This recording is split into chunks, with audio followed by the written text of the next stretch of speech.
Hello students, yesterday we were discussing about the blood and we have discussed about the blood cells, and in blood there are three types of cells, or blood corpuscles are of three types. They are RBCs, that is red blood cells, and they are also known as erythrocytes. WBC, white blood cells, they are also known as leukocytes, and the third one are the platelets, and they are also known as thrombocytes. So the RBCs are red in color due to the presence of a pigment that is called hemoglobin, and hemoglobin is mainly a protein that bind with oxygen. It will form oxyhemoglobin and help in the transportation of the oxygen from the lungs to all part of the cell of the body. And when it also carry carbon dioxide produced by the cell during the breakdown of the digested food to the lungs in the form of carboxyhemoglobin, and they are formed in red bone marrow, and their lifespan is 120 days, and they are generally disc shaped, and they are small in size. White blood cells, they are colorless, irregular shape, and they are bigger in size as compared to RBCs, and they are the soldiers of our body that produce antibodies and fight infections. And platelets, they are colorless and they prevent the loss of blood in our body. So today we will discuss the blood vessels, or before starting the blood vessels there is another topic that is called blood groups. So blood groups, the blood group of an individual human being always remain unchanged throughout their life, and the scientist called Karl Landsteiner described that human blood can be divided into four groups, and these four groups are A, B, AB and O, and these are named on the basis of substances present in the blood, mainly in the RBC. And every man has one of these four groups of blood which is inherited from parents to offspring and is never changed. And if a person get injured and heavy blood loss occur, and there is a need to give blood of other person to the patient. And the person who gives the blood is called the donor, and the person who receives the blood is called the recipient. And the process of donation of the blood from one person to another is called the transfusion. And before donation, we generally notice that in blood donation camp, before donation the blood group must be matched, because transfusion of different groups can be dangerous. So the RBCs of the patients receiving blood will stick together and may cause death of the patient if there is a mismatching of the blood group. So this matching of the blood group is called the blood group compatibility, and it can be shown in this chart. For example, blood group A can donate blood to A and AB blood groups patients, and it can receive blood from A and O blood groups donor. And blood group B, it can donate blood to B and AB blood group persons and receive blood from B and O, whereas AB blood group can donate blood only to AB and can receive blood from all blood groups A, B, AB, O and O. And blood group O, blood group O is known as a universal donor, means it can you can see in this column that O can donate blood to all. It can donate blood to all. So it can donate blood to all the blood groups, that is A, B and O, and it receives blood only from from person having blood group O. So the person having blood group O are known as universal donor, and blood group AB is called the universal recipient. It can receive blood from all. So it's all about the blood groups. And now we will discuss the blood vessels. The blood vessels are a kind of tubes, pipes through which the blood flows.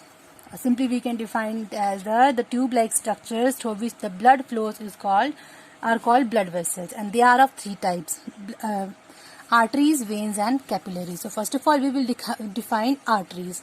Arteries are the blood vessels that carry blood from the heart to various part of the body. Remember, they carry blood from heart to various part of the body, body, and these lie quite deeper under our skin and cannot be seen easily. And all the arteries carry oxygen rich blood. Oxygen rich blood is called oxygenated blood. Okay, all the arteries carry oxygen rich blood, except only there is a exception, that is pulmonary artery. Only pulmonary artery is the exception. We will discuss about this in topic heart.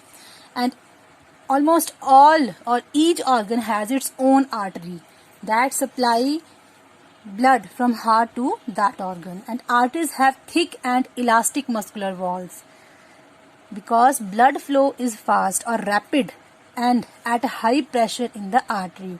And they have narrow lumen. Narrow lumen means the for example, this is, assume it as a blood vessel. This is an artery, and the internal diameter of this pipe-like structure is called the lumen.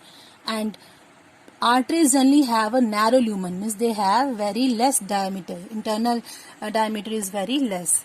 So we can define it lumen as. And the arteries lie deep under the surface of the skin, and so they can't be seen easily. And this is the diagram of the artery. This is the TS, the transverse section of the artery. For example, this is an artery. For example, assume this hollow pen as an artery, and if we cut it in this way, this is the transverse section of the artery. And we will find out there are three main layers: outer layer, external layer, middle layer, and internal layer. This external layer is called tunica externa, middle layer is called the tunica media, and the internal layer is called the tunica interna. And you can see here that its internal diameter is very narrow. This is called lumen. This is the diagram of the artery. And another one is veins. Second blood vessels are veins that carry blood from all parts of the body back to the heart. Now they carry blood back to the heart from all parts of the body, and all veins carry carbon dioxide rich blood, means carboxy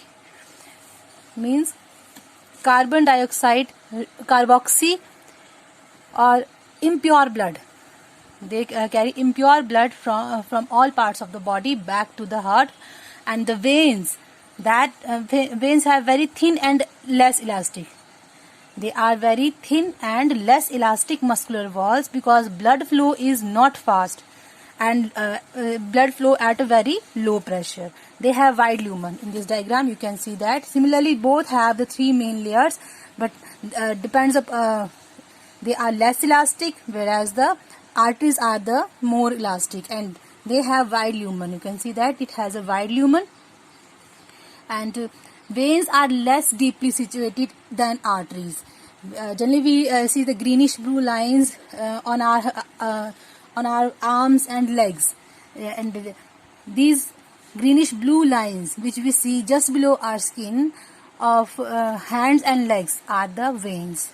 They have valves. Valves are the special structures. You can say that the doors that open only in one direction. They have valves which allow the blood to flow in one. For example, this is the TS of any vein, and it have valve-like structure. These are the valves that allow the blood to flow in one direction. Means they prevent the backflow of the blood. Okay. That is, the blood flow only towards the head, only towards the heart, and prevent the backflow of the blood. And the third one are the capillaries. They are extremely thin blood vessels which connect arteries to the vein. You can see in this diagram, these allow substances to pass from blood into the body cells and also from body cells to the blood. You can see that this is there are two colors used in this diagram, red and blue. Red is for the oxygenated blood and blue is for the deoxygenated blood, means carbon dioxide rich blood. And capillaries generally arise from the arteries and connect with the veins. These are the capillaries. And the exchange of substances like oxygen, carbon dioxide, etc. between the blood and the body cells takes place through the capillaries. So watch the video and I will post the questions related to this topic on the WhatsApp.